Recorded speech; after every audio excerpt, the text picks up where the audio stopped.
President Joe Biden used his first address before the UN General Assembly on Tuesday to declare that the world stands at an inflection point in history and must move quickly and cooperatively to address the festering issues of the COVID-19 pandemic, climate change and human rights abuse.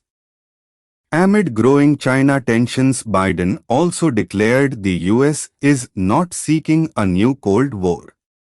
Without mentioning China directly, Biden acknowledged increasing concerns about rising tensions between the two nations. But he said, "We are not seeking a new Cold War or a world divided into rigid blocs." The president noted his decision to end America's longest war last month in Afghanistan and set the table for his administration to shift U.S. attention to intensive diplomacy with no shortage of crises facing the globe. He said he is driven by a belief that to deliver for our own people, we must also engage deeply with the rest of the world.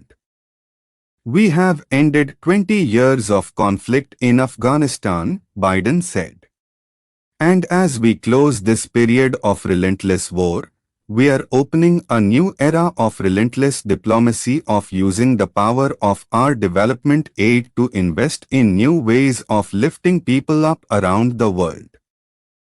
Biden, who arrived in New York on Monday evening to meet with Secretary General Antonio Guterres ahead of Tuesday's address, offered a full-throated endorsement of the body's relevance and ambition at a difficult moment in history.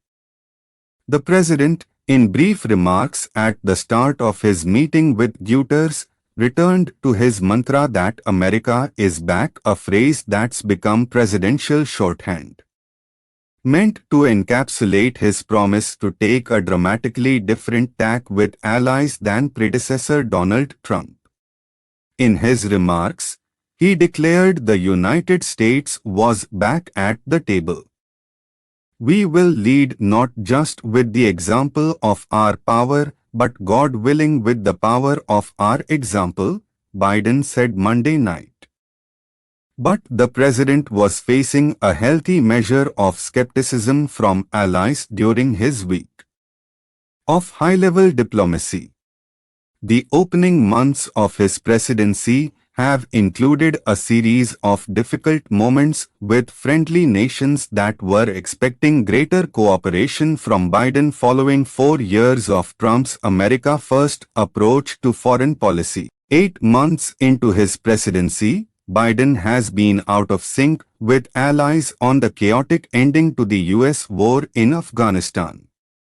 He has faced differences over how to go about sharing coronavirus vaccines with the developing world and over pandemic travel restrictions. And there are questions about the best way to respond to military and economic moves by China.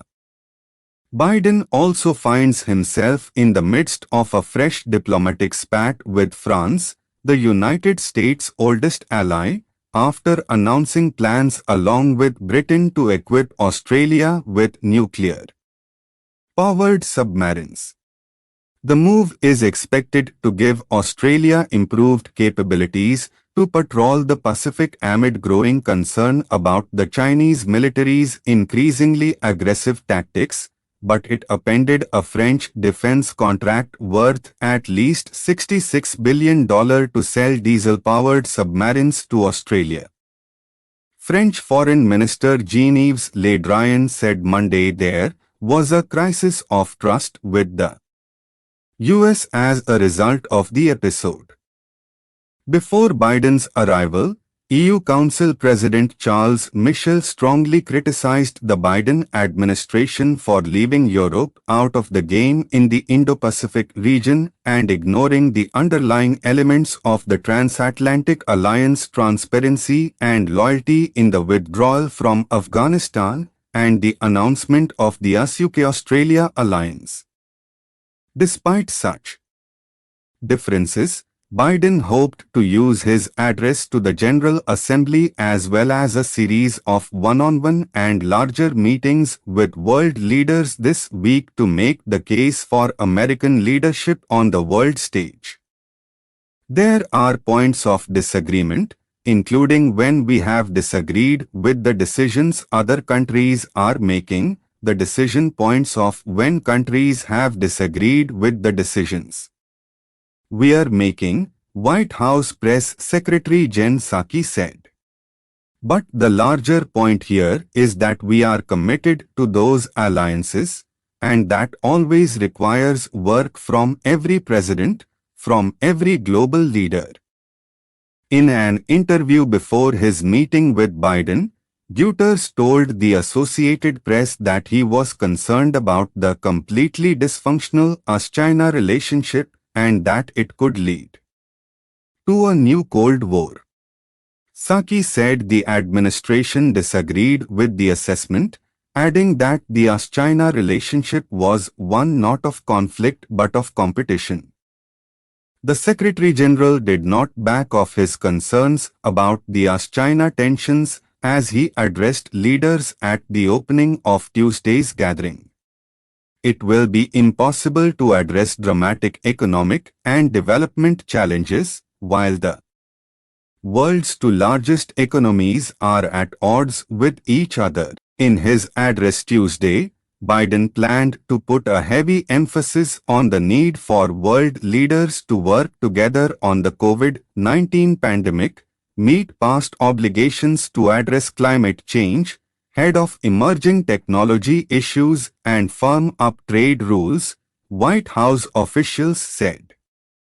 Biden was expected to release new plans to assist the global vaccination effort and to talk about the U.S. plan to meet its part of financial commitments that the U.S. and other developed nations made in 2009 to help poorer nations adopt clean energy technology, assistance that was due to kick in annually last year, according to a senior administration official who spoke on the condition of anonymity to preview the president's remarks ahead of his departure. The Biden administration announced plans to ease foreign travel restrictions to the U.S. beginning in November. The U.S. has largely restricted travel by non-US citizens coming from Europe since the start of the pandemic, an issue that had become a point of contention in transatlantic relations. The new rules will allow foreigners in if they have proof of vaccination and a negative COVID-19 test, the White House said Monday. Biden planned to limit his time at the United Nations due to coronavirus concerns.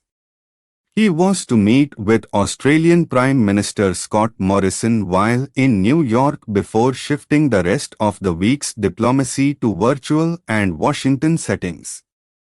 At a virtual COVID-19 summit Biden is hosting Wednesday, leaders will be urged to step up vaccine sharing commitments, address oxygen shortages around the globe, and deal with other critical pandemic-related issues.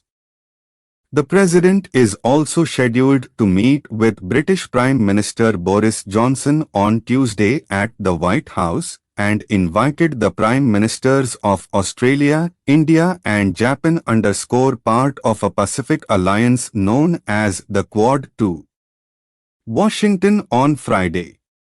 In addition to the gathering of Quad leaders, Biden will sit down for one-on-one meetings with Indian Prime Minister Narendra Modi and Japanese Prime Minister Yoshihide Suga.